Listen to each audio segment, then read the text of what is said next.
Welcome back to Reading in the Dark with Miss Esparza. We are reading Small Spaces by Katherine Arden, and I have permission from Scholastic to record and upload this read aloud. So, where did we leave off? Oh, that's right. A very heavy mist, and the bus breaks down, and the bus driver left them with an eerie thought. Who's coming for them? Let's keep reading. Chapter 12. The bus filled with laughter. Mr. Easton chuckled and pulled out his phone. Good joke, he said. Bus broken down. I'll just notify the farm and the school. We'll have to get a replacement out. If we can't fix it, we might be here a while. Well, no day is perfect. Ollie, frowning, got out her own phone. Somewhere over her head, she could feel Brian eyeing it. I didn't know they still made those. Ollie's phone was a heavy thing that flipped open. She had to text by scrolling through numeric options, and it took forever. But the phone had been her mother's. Dad had tried to get her a new one for her birthday, but she had screamed at him and thrown it across the room. No service, said the screen. My phone doesn't work, said the whole bus in complaining chorus. Ollie looked out the window again. How long had they been driving? She had gotten muddled while reading. The farm was not that far away, and they definitely had service there. She couldn't think of any no-service spots between the school and the farm, but that didn't mean there weren't any. The noise in the bus was rising, a discontented, phoneless howl. Enough! Bellowed Mr. Easton. He had already stowed his own phone. Well, bad luck, he said to the driver. Care to pop the hood? I'll hop out and see what the trouble is. The driver pulled the lever for the hood, but he didn't get out to help Mr. Easton. He sank back down in his seat and stared straight ahead. Mr. Easton shrugged, pulled the lever for the door himself, and went outside. A creepy feeling ran down Ollie's spine. What had the bus driver said? They'll come for the rest of you? Mr. Easton thought it was a joke.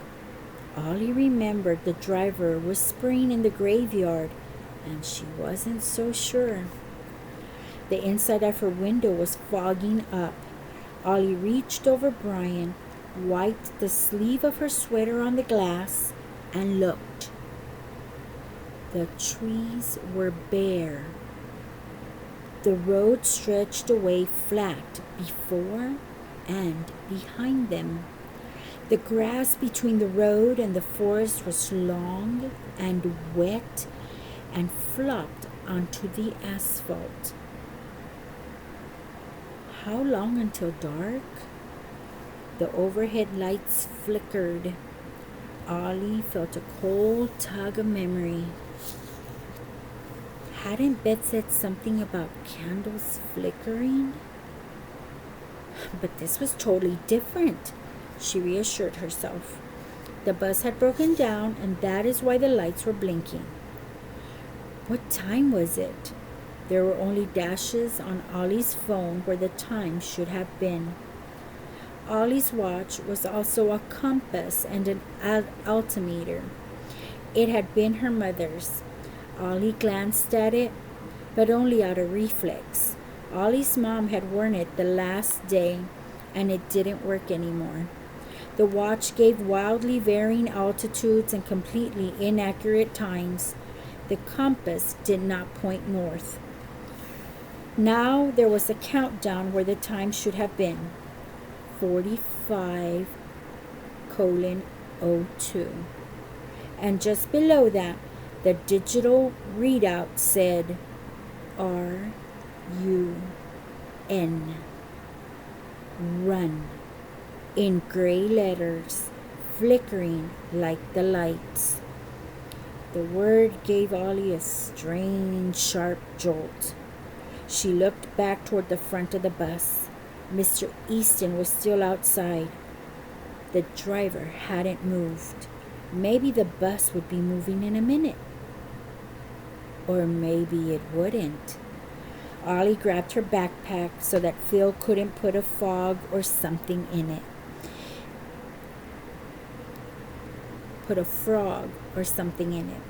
And marched up the aisle. All around, her classmates talked, laughed, yelled. She ignored them. Deliberately, she took a step across the yellow line in the front of the bus. You weren't supposed to cross the yellow line. But the bus driver didn't even turn his head. What happens at nightfall? Ollie demanded, wishing her voice didn't sound so breathless. The bus driver's mouth curved up at a strange angle, as though a child had drawn the smile on it. His tongue and his gums were very red. He said nothing. Who is coming for us? Ollie asked, getting control of her voice. Still no answer. Ollie clamped down on her fear. After all, Mr. Easton was right outside and the bus was full of people.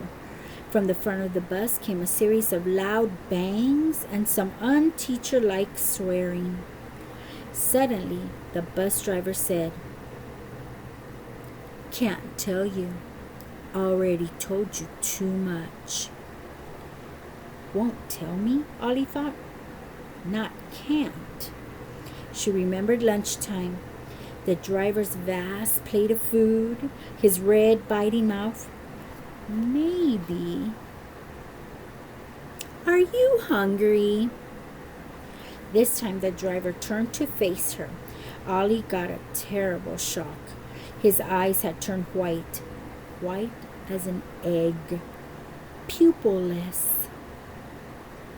He might have been blind, except he was definitely looking at her. His teeth were perfectly white, too, sharp against his red lips. Ollie reached into her lunchbox, got out a quarter of her turkey sandwich. The driver licked his lips and reached out one stealthy, grabby hand. Ollie stepped back. "Nope," she said. "It's mine." Heroines in books always sounded brave, but to her own ears, Ollie sounded scared. "I'll trade you for it." The white eyes narrowed. "You answer my questions," Ollie said. "I'll give you my sandwich." A long silence. "Shouldn't," grunted the driver. "Fine then," said Ollie. "See if I care." And she lifted her sandwich as though she meant to take a huge bite, even though she wasn't hungry. Not at all. Right before she sank her teeth into it, the driver asked, "What questions, little girl?" The noise at the back of the bus was deafening. Probably no one could hear this conversation but them. Ollie thought hard, keeping an eye on his thick fingers. "Who is coming?" she asked. "At nightfall." The white eyes swept her up and down. Then he said, "His people, his servants." Ollie swallowed. Who is he? He has many names. As many names as people have words. That wasn't helpful. Ollie thought again. What are his people going to do? Take you to him. Bargain complete. Ollie felt another twist of fear in her stomach. Trying to keep her voice steady, she said, "You said we had to get moving. Where?" The driver smiled a little. "Forest. Get into the forest. The farther you go, the longer you stay free. Maybe you even find a way out again. Maybe." "Free?" squealed Ollie. "Who are his servants? What do they look like?" The driver only licked his lips. "You've already asked too many questions. That was all the questions.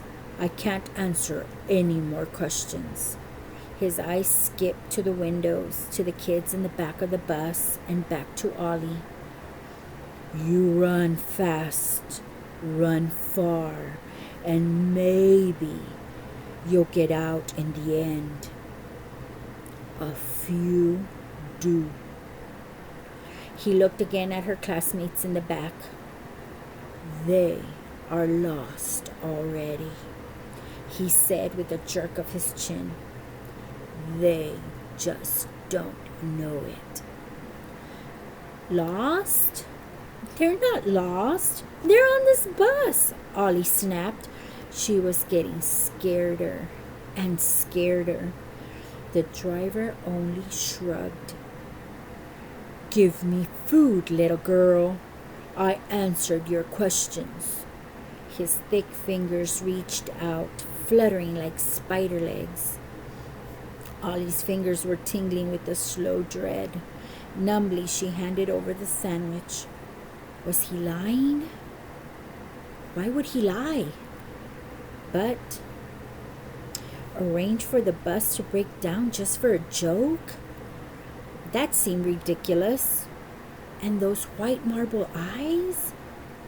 And the book? And Miss Webster's real terror? Think, Ollie, think. The quarter sandwich disappeared in a single gulp, the way he'd inhaled his soup on the farm. "Where in the forest?" Ollie asked, low. "Please, will you tell me? Where can we go that's safe?" Two gleams of light shone in the driver's white eyes, and his lips looked moist and satisfied. "Good food," he said. "Dead meat.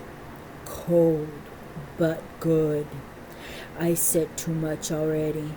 Besides, nowhere's safe. Not here. Not on this side of the mist." But his eyes flicked once to the left, out into the dripping skeleton forest. Ollie followed his glance. There was a little gap in the fog on the driver's side of the road. Between the trees was the beginning of a path. "They can move in the daytime," said the bus driver, almost too low for her to hear. "Just not while anyone's looking. They have to stand in the sunshine world too. See? To keep the door open. And that makes them weaker. More rules in the sunshine world, after all.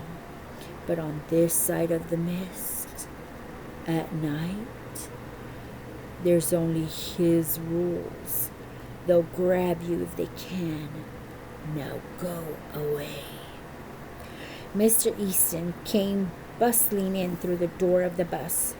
"Ollie," he said, "what are you doing up here? Go back to your seat. There's no need to worry." "But he said," Ollie began and stopped. The bus driver was sitting behind the wheel, looking straight ahead.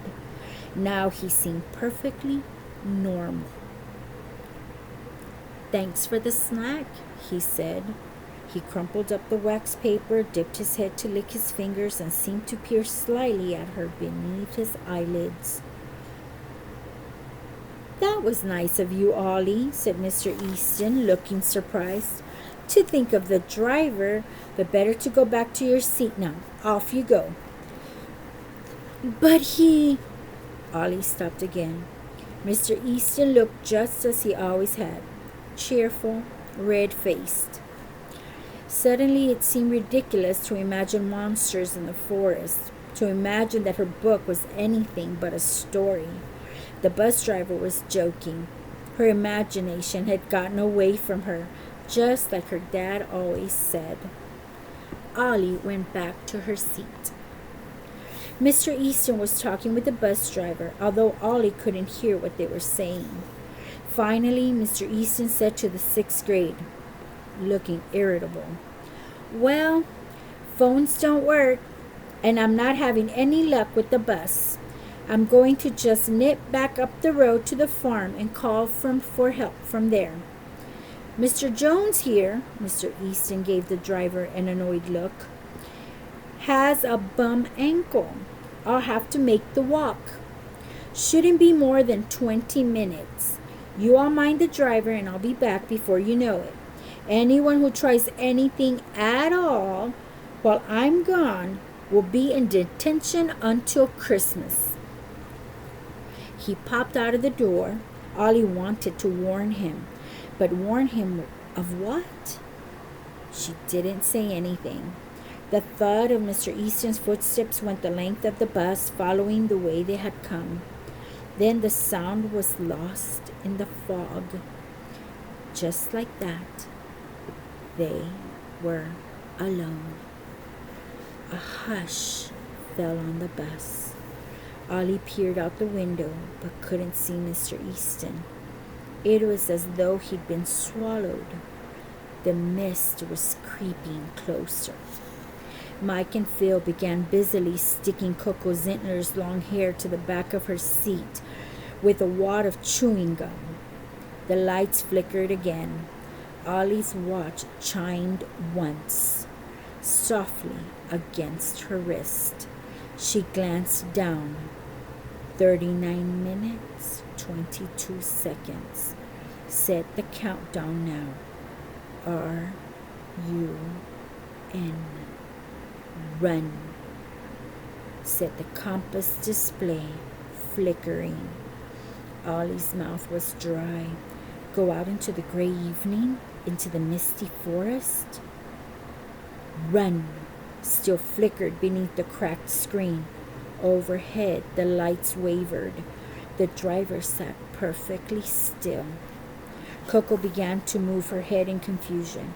Mike and Phil sat back, looking innocent. Coco's furious screams shot through the bus. Exclamations and laughter erupted as Coco yanked her hair up from the seat back, trailing sticky strings of gum. Coco began to cry.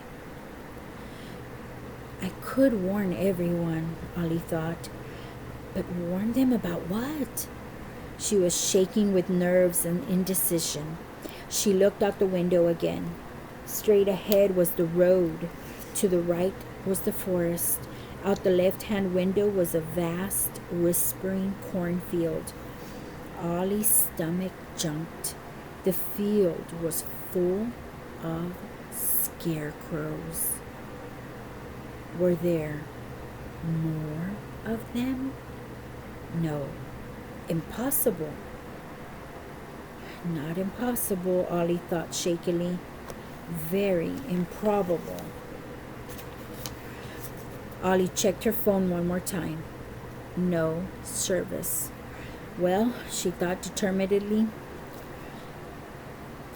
I don't want to stay on this stupid bus anyway. Ollie put on her rain jacket and her hat. She hoisted her polka dot backpack higher on her shoulders. What are you doing, Ollie? Asked Brian. Coco was still crying. People were shouting questions at the bus driver, but he just sat there, unmoving, 2 hands on the wheel. The day's sun was only a memory. Ollie said, "The driver said get moving. I'm moving." "What?" said Brian. "Where?" "Mr. Easton said." But Ollie wasn't listening. She stood up, went to the front of the bus, and looked back at her classmates. In a little place like Ben Withers, everyone knew everyone else. You went to school with the same people since kindergarten. Ollie was pretty sure no one was going to believe her. She barely believed it herself, but what if it was true? All of it. The mist and the twilight. The bus driver's warning. "Mr. Easton is gone," said Ollie, facing everyone down the bus aisle. She didn't think she could shout over all the noise, so she didn't try. But the people in the back shushed each other anyway. I think maybe he's not coming back."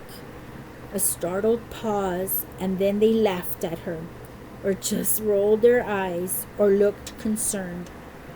"Poor Ollie. You know she cracked last year."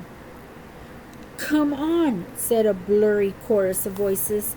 "He just went to the farm. He'll be back soon. He's not gone. He can't be gone." "Gone!" Ollie snapped. The word seemed to fall like a rock right into all the noise. Everyone heard it, and a small, awkward stillness spread through the bus. "He went into the mist," she added. "Now it's almost dark." She could see her own breath now, Ollie realized. The bus was getting cold. The engine was turned off. The heater wasn't running. "Did you hear the driver?" she asked. "Best get moving," he said. Another murmur ran through the bus. "Get moving? What is she saying?" "But Mr. Easton said he'd be right back."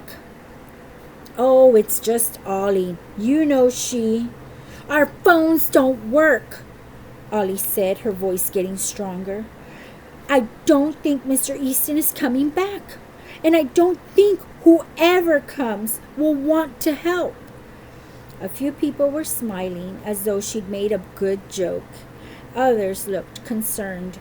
The bus driver gave Ollie a sly grin. "Nice try." Brian Battersby sat with his arms crossed, a frown on his face. "Okay," said Ollie. "I said it. I think you should listen. I'm going to try and get away now." She put her foot on the first step. "Little girl," said the bus driver. She turned around, looked into eyes like two eggs, felt a fresh jolt of fear. "Avoid large places at night," he said.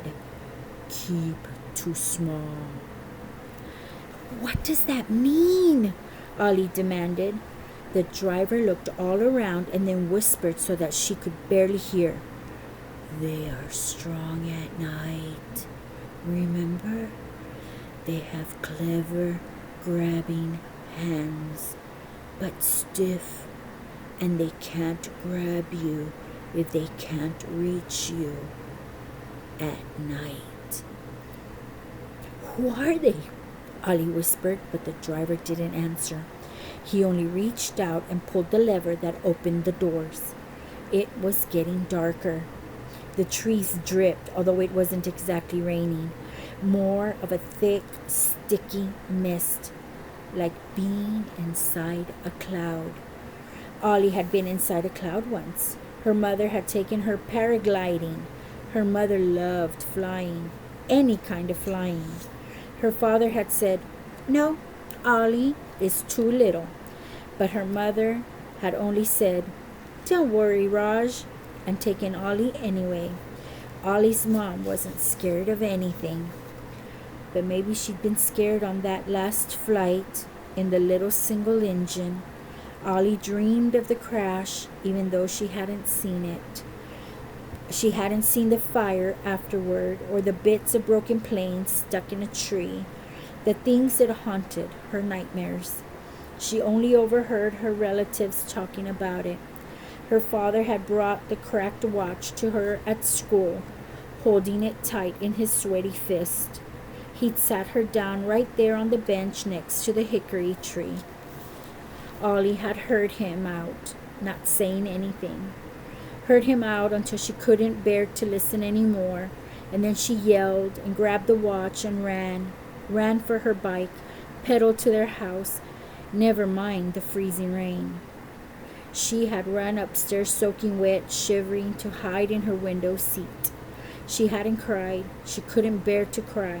Crying meant it was all real, and she didn't want it to be real. Instead, she opened a book at random, read until her eyes went blurry, and then read some more. She hadn't stopped for days. She hardly ate. She didn't sleep at all. Her dad would come up, red-eyed from crying himself, tap on her door, leave her food, go away again. She wouldn't talk to him. She barely saw him. She brought her pies, cakes, all of her favorite things. She didn't touch them. Maybe, she kept thinking, when she came back from one of those other worlds, when she woke up from book dreaming, she would come back to a world where her mother wasn't dead. She hadn't. But she had kept her mother's watch, even though it was broken. Ollie never took it off until she got home at night, and then it spent its nights under her pillow. Now, as Ollie stepped into the road, she glanced down. She glanced down at it. 27 minutes, 4 seconds. The watch said now, R-U-N. Run. Sunset at 6:03, Ollie remembered. 27 minutes sounded about right. She would have to trust it. Maybe the advice was good too. Run. Ollie bit a knuckle, considering the place where the driver had pointed to the little gap in the fog, the skinny patch. There was a scarecrow on her side of the road. It was peering around a tree, one garden rake hand uplifted, wearing an old black suit. It looked like the scarecrow whose hat Brian had adjusted. That couldn't be right. Hey, Ollie! Ollie shrieked and whipped around. Coco Zintner hopped awkwardly down from the last step of the bus right into a green puddle. Ollie glanced down at her watch. 24 minutes, 8 seconds. Are you really leaving? Coco asked, splashing over. Yes, said Ollie. The back of her neck was prickling. She found herself keeping an eye on the black-suited scarecrow. I'm sorry about earlier, Coco said. It's okay, said Ollie, but she was barely listening. She had decided. She strode toward the woods. Where are you going? Coco asked, hurrying up beside her. Why are you going so fast? The woods, said Ollie, trying to sound surer than she felt. The bus driver said, best get moving. I'm moving. Coco bit her lips. I'm going with you. They're too mean on the bus. She showed Ollie the gummy end of her hair, and her lip quivered. And I'm scared, she added. This place is weird. Okay, Ollie said, a little relieved that someone was coming with her, that she wasn't the only one afraid, even if it was Coco Zintner. If we go into the woods, she said, tried to make the decision more rational than it was. We can angle back toward the farm. There's probably a shortcut in there. We'll be back before we know it. Look, a path, said Coco, pointing to the gap in the trees. That way. Ollie had meant to go that way, but she didn't like Coco taking charge. Well, yes, said Ollie, but Coco. Coco didn't hear. She was already running ahead, slipping in puddles. Ollie followed. They crossed the grassy, overgrown space between the road and the trees. To get to the path, they had to pass the black-suited scarecrow. It did look a lot like the one Brian had pointed out earlier. Maybe they'd made two identical ones. It stood there with mist lapping around its knees, smiling blankly. Just as they reached the first jumpy shadows of the forest, another voice yelled, "Hey, wait!" Both girls turned around. Coco seemed to shrink into herself, but then she scowled and crossed her arms.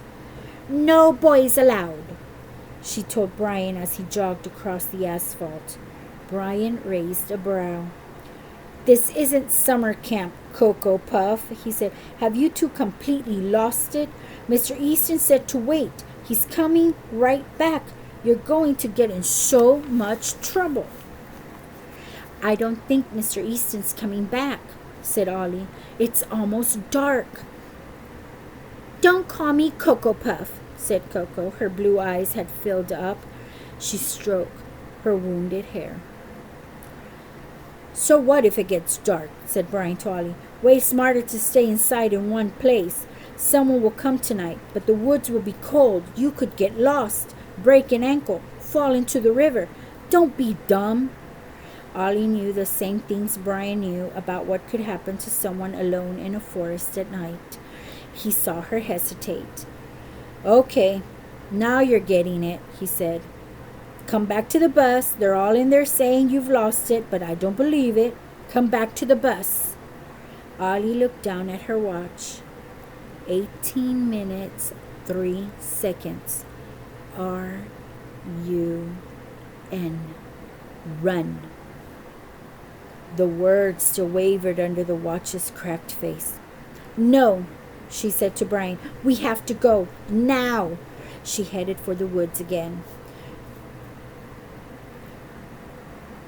"You stay here," added Coco to Brian's shrill. She hurried after Ollie. Mist curled around the first of the tree trunks, crept softly up the road. Brian stood where they left him. Ollie paused between the first of the tree trunks, turned back. "I think you should come with us, Brian." "Best get moving," the bus driver said. "I think something bad is going to happen." Brian just stared at her like he'd never heard anything so ridiculous. The sky was the color of a wet slate roof now. Shadows seemed to be creeping out from the trees, creeping out to the noisy bus. The driver was staring right at them out the driver's side window, his eyes round and blank as marbles. Ollie shrank instinctively into the shadow of the trees. The driver, unsmiling, pointed once to the forest at their backs. "Come on," Ollie whispered to Coco. "We need to go." I wonder what they will find in the forest. Will they get away? We'll find out. See you in the next chapter.